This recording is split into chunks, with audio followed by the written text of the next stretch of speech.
Hey everyone, we're reading Little Britches, Father and I Were Ranchers by Ralph Moody in chapter 20 and 21.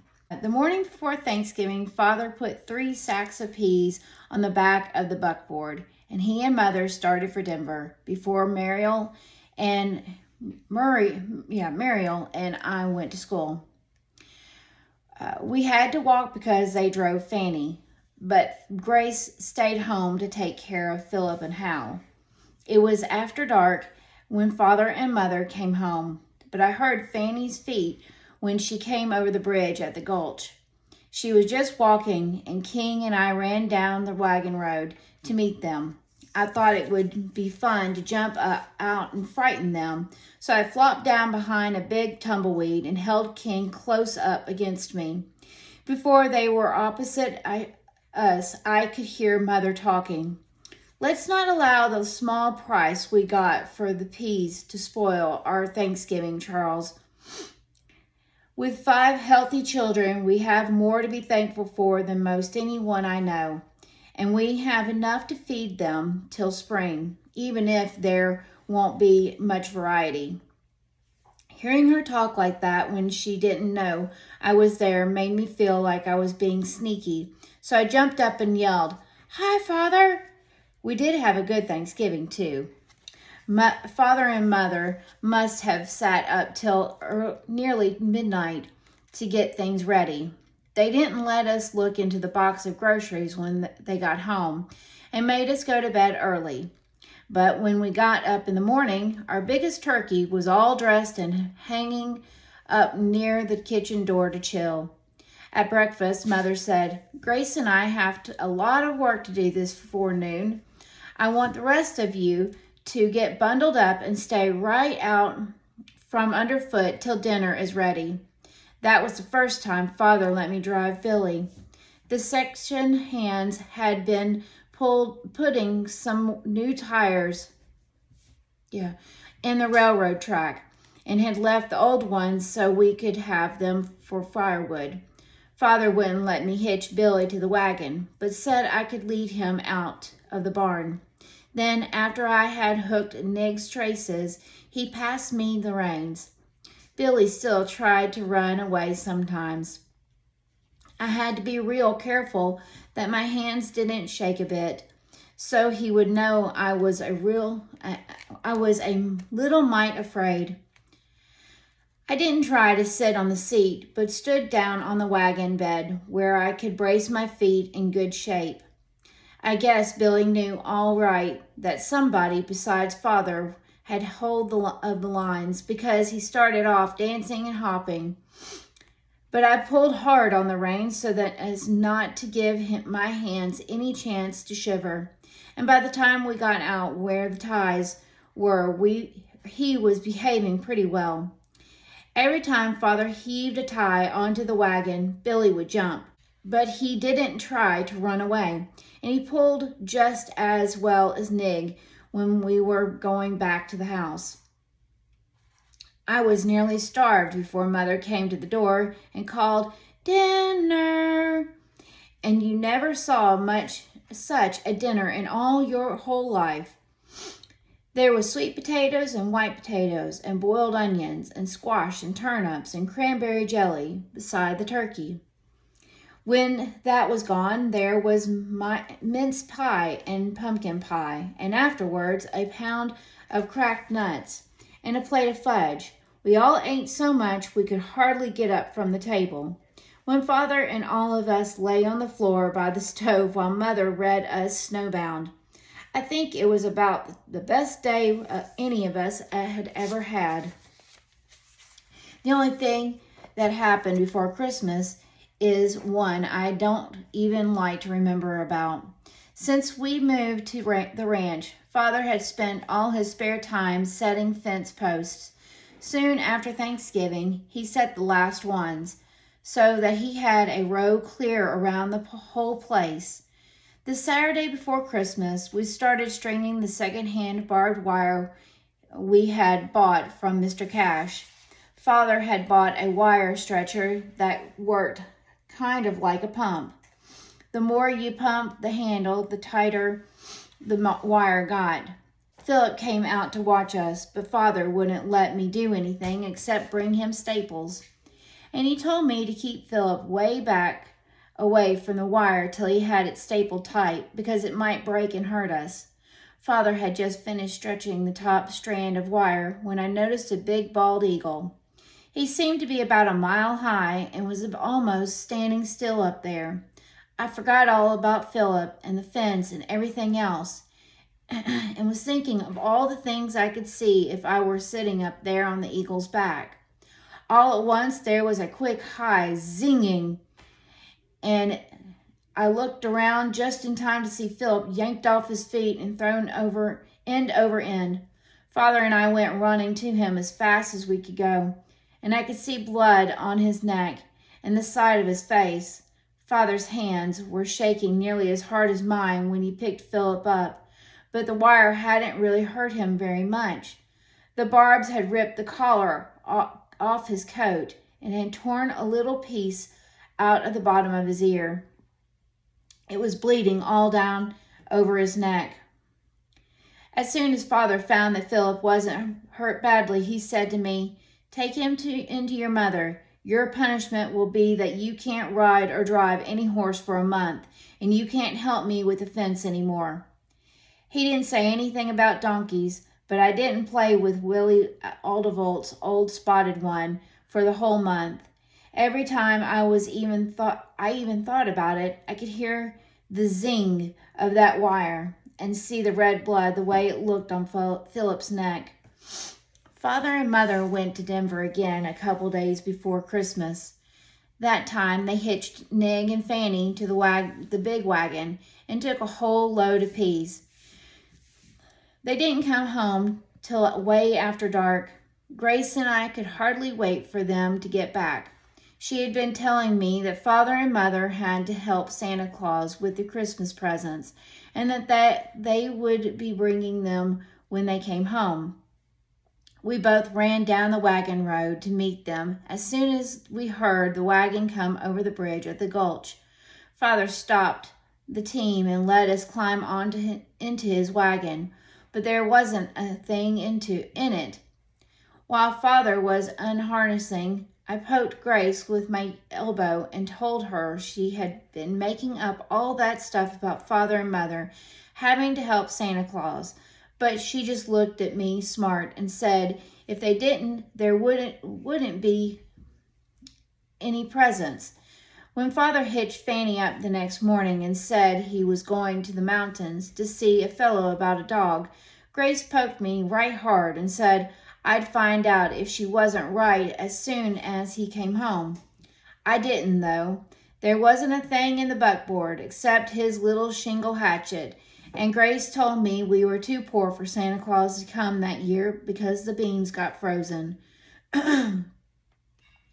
Whether Father and Mother helped him or not, we had a fine Christmas, and I never saw anything that looked as though he were getting any help, except the packages that came from our folks back in New England.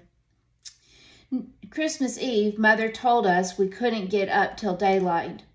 But when the sun first peeked over Loretta Heights, we were all dressed and waiting inside the bunkhouse door.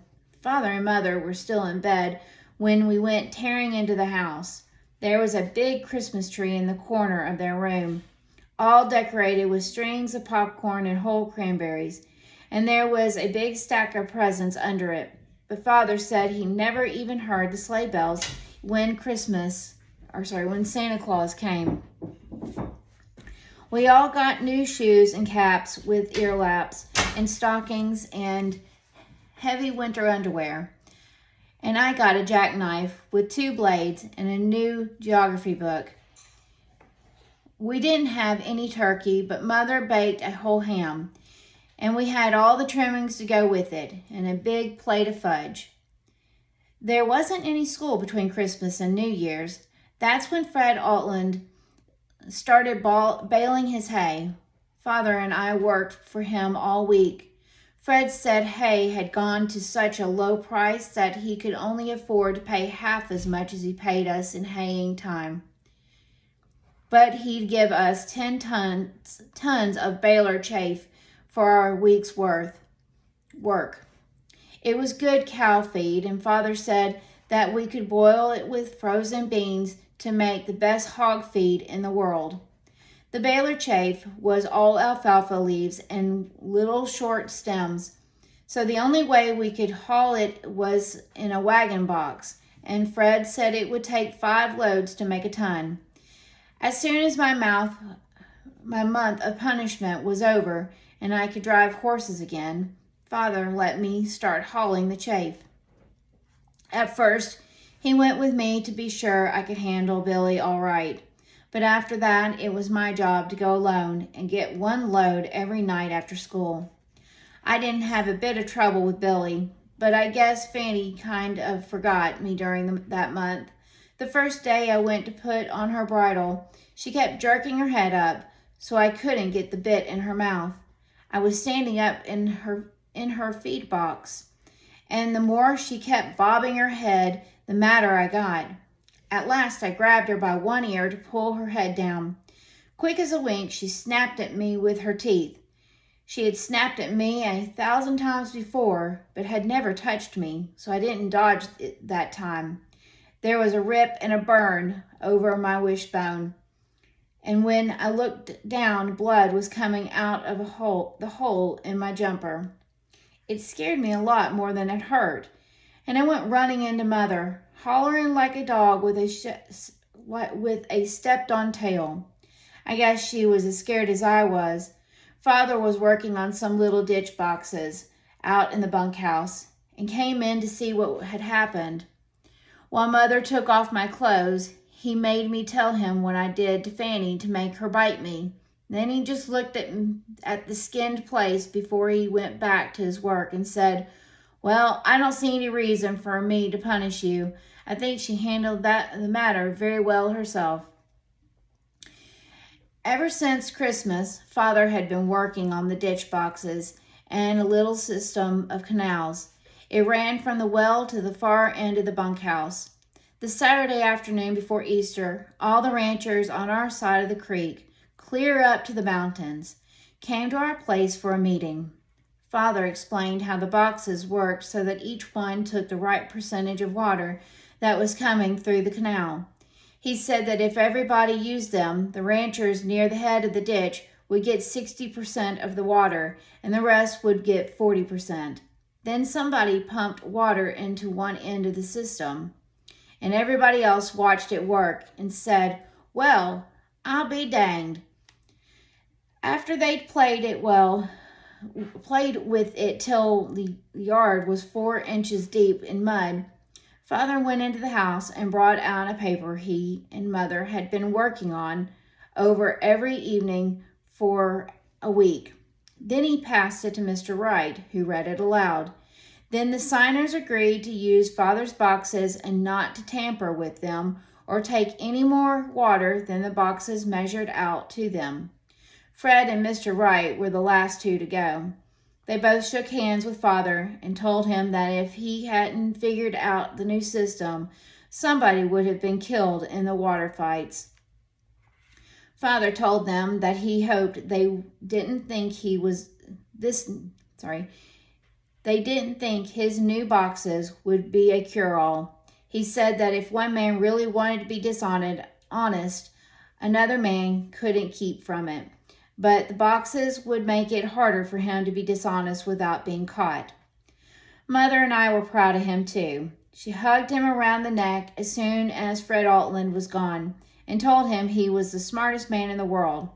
I was waiting to tell him the same thing, but he said for me to run along and get the cows. Our sow, the pig he saved when we were butchering, had her litter on Easter Sunday. There were 8 good ones and 1 runt. Father said the runt would never get his share of milk and would always be sick. So we had a funeral for him in the afternoon. Grace let me be the minister so she could be the head mourner. From then till plowing time, Father had or was busy every day making ditch boxes. He made them for every rancher between our place and the mountains, but he didn't get any money for them.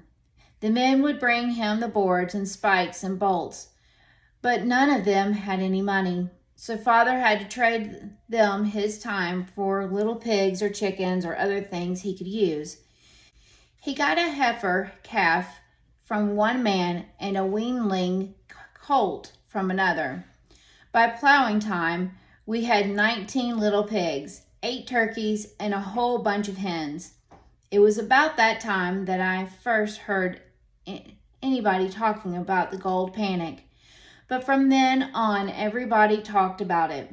I didn't know what it was, but anyway, you could hardly get money for anything. Fred Altland couldn't sell his alfalfa. Mrs. Corcoran couldn't sell all her cream. And when Father took peas and beans to Denver, he'd come home with more than half of them unsold. After Father got finished with the ditch boxes, Fred and Bessie Altland came to see all the new things Father got for his work. While Mother was telling Bessie where he got this chicken and that turkey, Father and Fred were talking about crops in the panic. Fred said, "We've all got to face the fact that it's going to be hard to sell anything for money this year. I think you're better off to have got a little stock around you than you would have been to get cash for your boxes. If I was in your place, I'd raise stuff I could feed my stock and something I could trade in at the store for groceries." "That's the line I've been thinking along," Father said.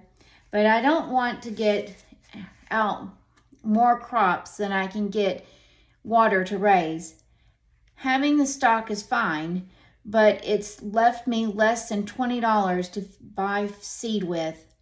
Fred always chewed tobacco, and when he was thinking hard, he had to spit a couple of times before he said anything. I bet myself he'd spit between the off horse's heels first, then he fooled me. It was between the nigh horses. Then he said, "I'll tell you what, Charlie, 10 of that 20'll get you seed enough for 5 acres of sugar beets. You've got beans enough left to sow 5 acres, and you can flail out oats enough to seed 20 acres from what's left of your last year's crop. I've got a little stack of seed alfalfa that's 2 years old. I'll trade it to you for 4 days' work in haying time. With that machine you made, you could clean enough seed to put alfalfa in your oats. And then you'd have a hay crop all laid down for several years." Father said, "Fred, you're the best neighbor a man ever had. But I'm afraid you're an optimist. If I should get my full share of water, I'd only have enough for 10 acres. I've already got 10 acres of alfalfa. You're talking about my putting down another 30. I couldn't expect to do much more than lose my seed." Fred chuckled a little. Then he said, "Man alive, you're the only one in the country that will be helped by this dang panic. You don't need money as much as you need food for these kids. I'll make you a bet you'll get all the dang water you need for 80 acres this year. Nobody up the ditch can hire hands this year any more than I can. The big fellows near the head of the ditch can't use all their share of water without help. They'll have to let part of it come on by, except when the ditch is lowest. If you get your ground soaked deep during the spring and keep a dust mulch over it, you'll have moisture enough to make a crop. By another year, your alfalfa roots will be deep enough so you won't need so much summer irrigation." That's the way we did it. We put Mother's garden and the beets and beans way up at the southwest corner of the ranch, where the irrigation ditch came in, and put the alfalfa in with oats on the northwest field. Father got the bean field all plowed. harrowed and marked off in squares before school let out for the summer. Afterwards, we dropped all the seed by hand, so we would be able to cultivate it all directions and keep a good dust mulch. I would drop 5 beans where the lines crossed. Then Father would hoe some dirt over them and tread on it.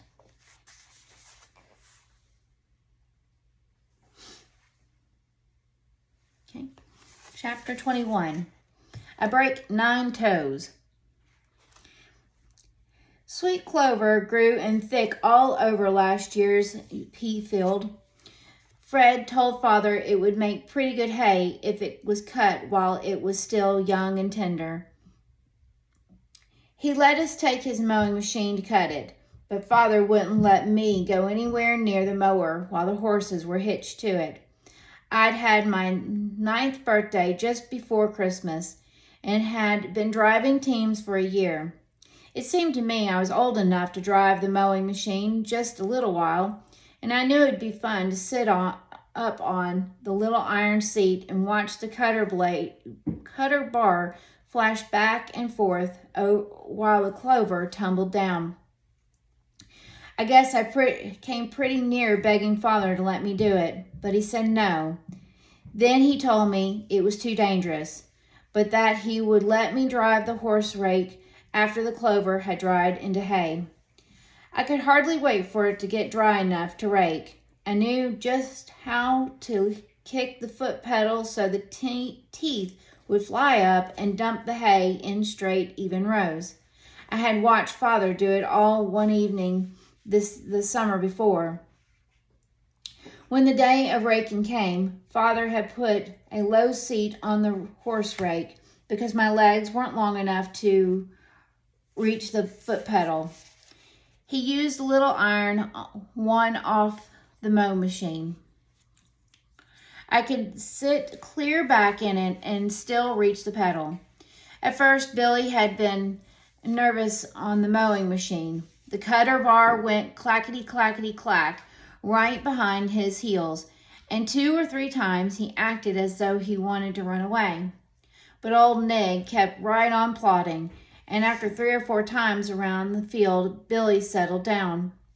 Father thought he might do the same thing when the horse rake dumped. So he drove the team for the first couple of rounds. Billy behaved as if he'd been pulling horse rakes all his life. So Father boosted me up on the seat and passed me the lines. All he said was, "See if you can keep the windrows straight clear across the field, and don't hurry the team at the corners." Right at the start, I had a little trouble in kicking the pedal at just the right second to keep the windrows straight.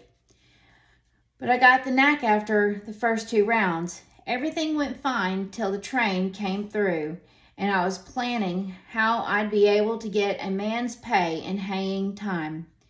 Old Joe was the engineer on the combination train that went up to Morrison every forenoon and came back every evening. I had known him ever since Bill and Nig fell through the trestle, and we always waved at each other. I was so busy watching to see that I would kick the pedal just at the right moment, and maybe thinking about being old enough to earn a man's pay, that I didn't even wave to Joe when the train went through. I guess he wanted me to see him wave at me, though.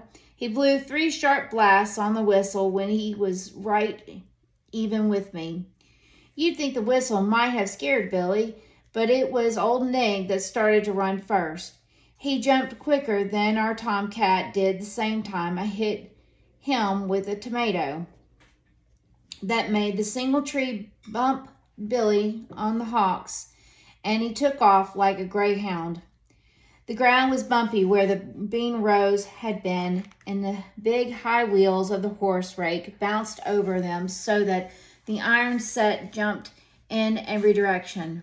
The iron was so smooth and slippery, and my bottom hopped around on it like a drop of cold water on a hot stove. I couldn't grab hold of anything with my hands because I had to haul on the lines for all I was worth. Billy could run so fast, so much faster than old Nig, that we kept turning a little and a little, till we were headed right into the passenger car at the end of the train. It just got out of our way before the horses galloped up over the track. I didn't know I was doing it, but I guess I grabbed hold with my toes when I couldn't hang on with my hands. When the wheels hit the first rail, it must have jarred the foot pedal down. The rake teeth flew up to dump the hay. That turned the angle iron bar I was holding onto with my toes and jammed them in between it and the stay rod. When we hit the other rail, the teeth flew down again and caught the rail. As the teeth went down, it let my toes loose, but the DoubleTree broke right at the middle. Of course, that left the team free from the horse rake, and me too. I had the lines wrapped good and tight around my hands, and I don't think I could have let it go if I had tried. I didn't try. I was too scared to think about my hands. With the DoubleTree broken in two, there was nothing to hold the single trees up, and they kept bumping the horses on the heels. I was skidding along on my stomach with the single trees bumping around right in front of my nose, and Billy kicking past my head every time his heels got bumped. They dragged me about halfway to the barn before they stopped. We had been stopped hardly long enough for me to know where I was before Father picked me up. I didn't know how much I was banged up till then, and I really didn't hurt much anywhere but in my toes. I must have been a little loco because I don't remember unhooking Billy's trace chains from the single tree. But Father told Mother that's what I was doing when he got there. They carried me into the house and put me on their bed. I tried not to cry, but I did just a little. It wasn't because I hurt so much either. It was just because I couldn't help it. And maybe just a little bit because I was glad I didn't get killed. About all there was left of my blouse was the collar band, and both legs got ripped off my overalls. Mother had hardly taken off what was left of them when old Joe and the train conductor, Mr. Duffy, came to the door. While Father went to let them in, Mother was feeling me all over. Her hands were shaky, and she cried more than I did. The first thing she said when they came in was, 9 broken toes and 4 of them nearly torn off. Ooh. It will be a wonder if he ever walks again. Old Joe yanked his cap back onto his head and started right out again. Come on, Duffy, he hollered. We'll highball for the fort and send Doc Stone out. Mother wrapped a quilt around me, and Father held me on his lap, with my feet soaking in a bucket of warm water till Dr. Stone got there. While the doctor was thumping and poking me and listening to my insides with his little ear trumpet, he had told me what happened. After we got done, he looked around at Mother and said, You don't ever need to worry about this boy getting killed in an accident. He must have an in with the Almighty. If this leaky heart holds out, he ought to live to be 100. I could have loved him for that, because the thing I was most afraid of was that Father and Mother wouldn't let me handle horses anymore.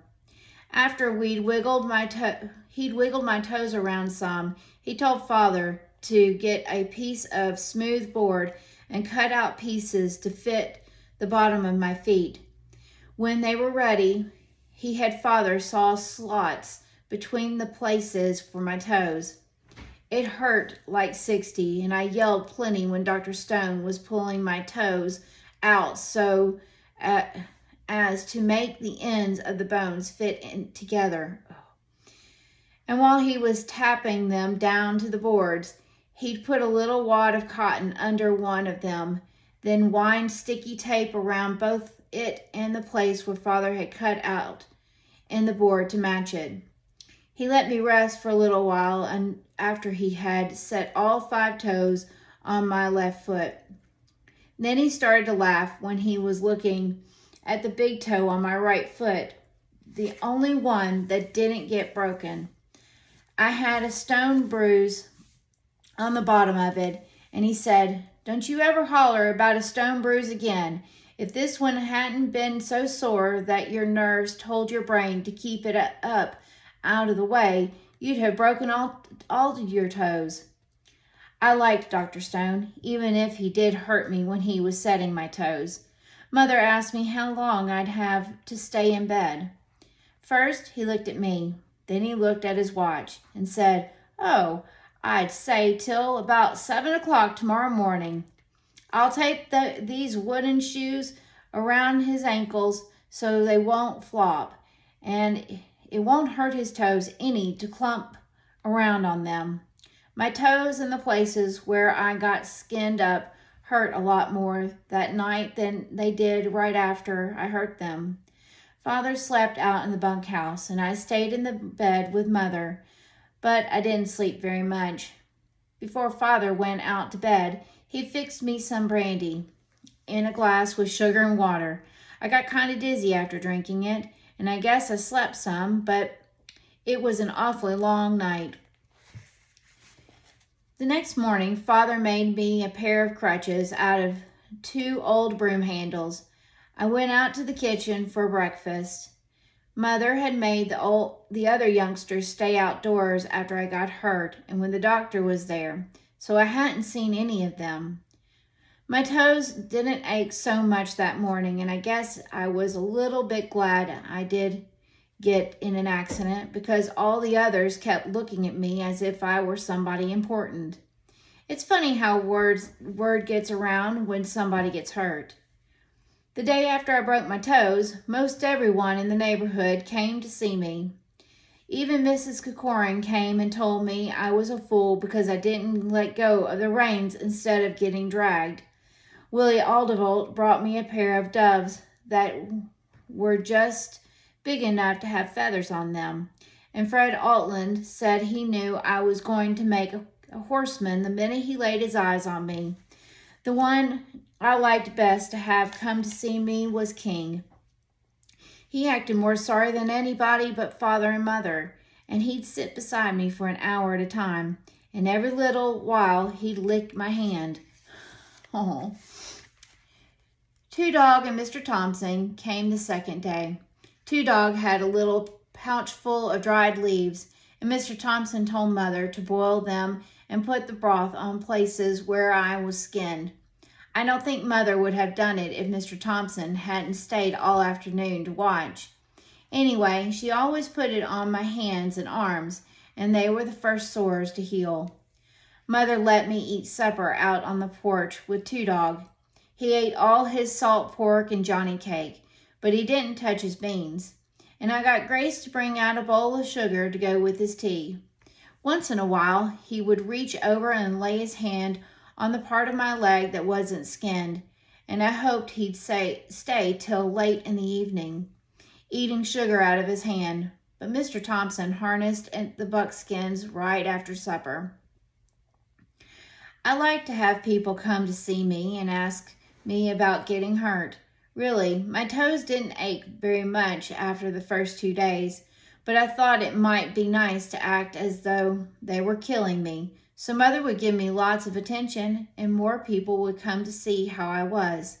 I tried it for a while the next morning, but it wasn't any fun lying on the bed when Mother was busy in the kitchen and all the other youngsters were outdoors.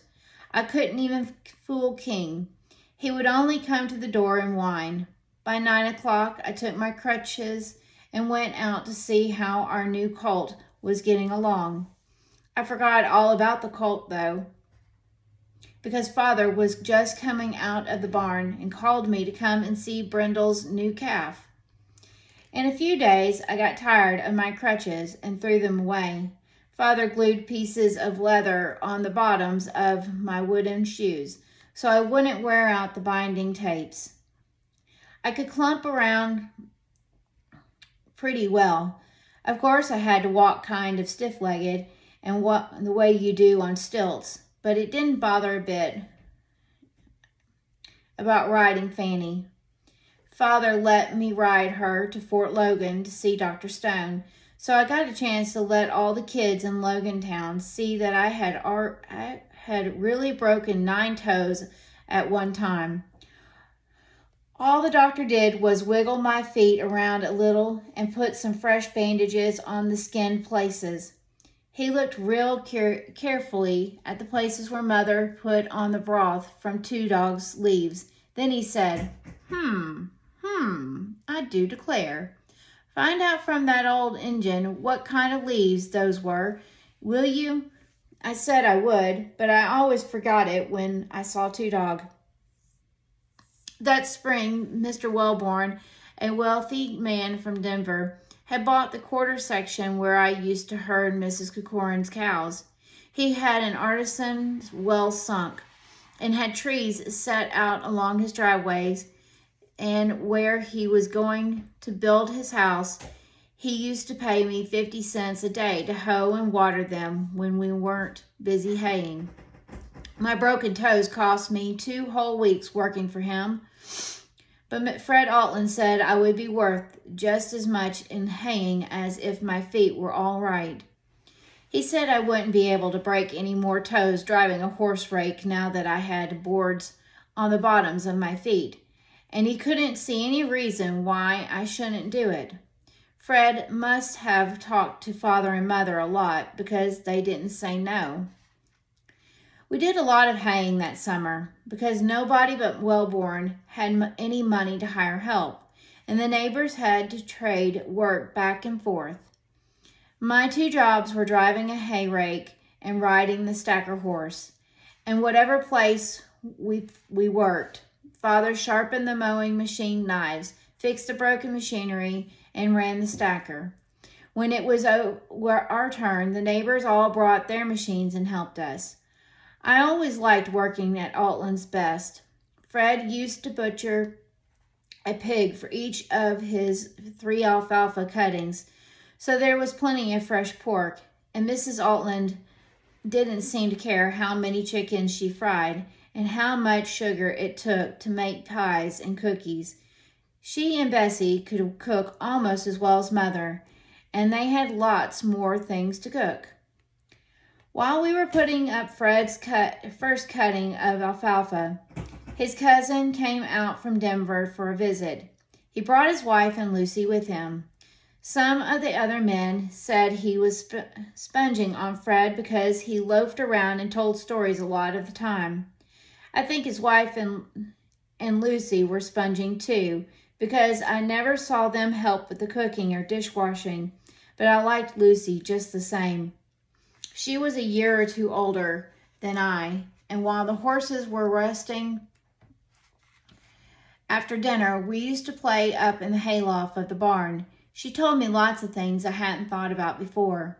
Her father had just been fired from a good office job in Denver, but Lucy didn't care. She said he'd been fired lots of times before, so it didn't make any difference.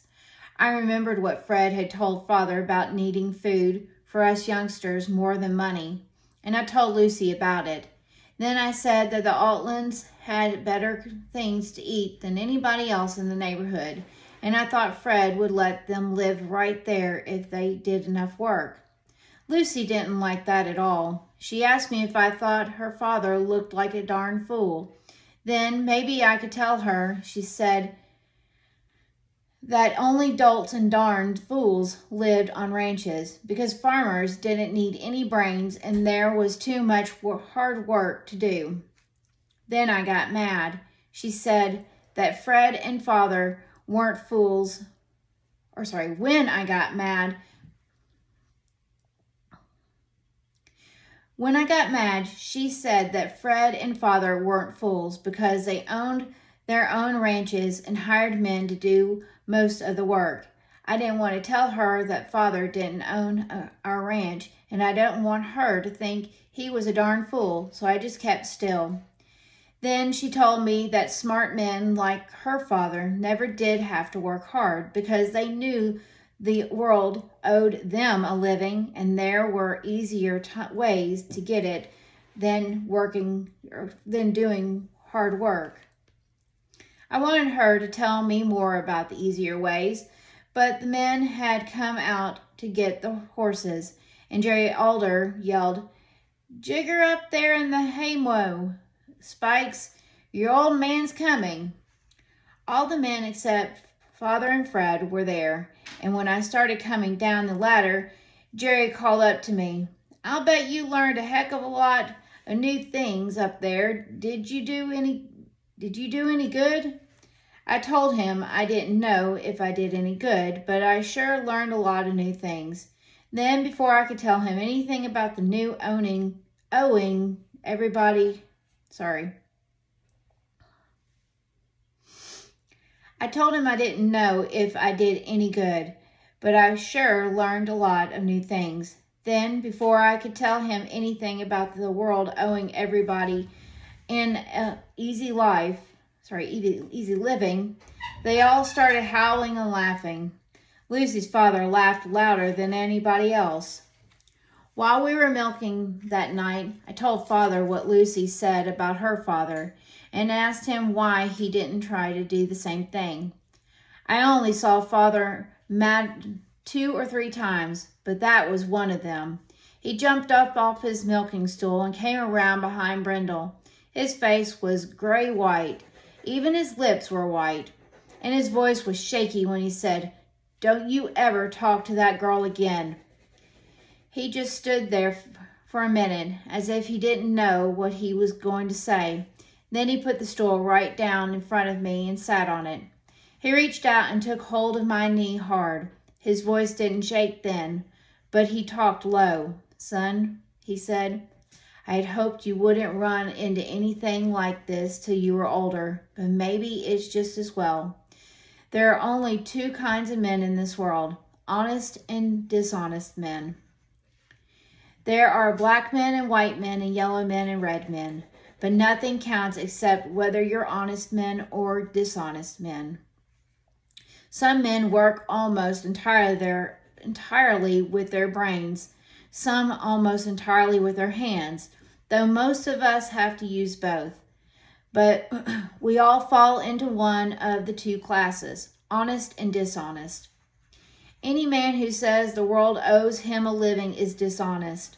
The same God that made you and me made this earth, and he planned it so that it would yield every single thing that the people on it need. But he was careful to plan it so that it would only yield up its wealth in exchange for the labor of man. Any man who tries to share it in that wealth without contributing to work of his brain or his hands is dishonest. Son, this is a long sermon for a boy of your age, but I want so much for you to be an honest man that I had to explain it to you. I wish I knew how Father was able to say things as to make you remember every word of it. If I could remember everything the way I remember the things Father told me, maybe I could be as smart a man as he was."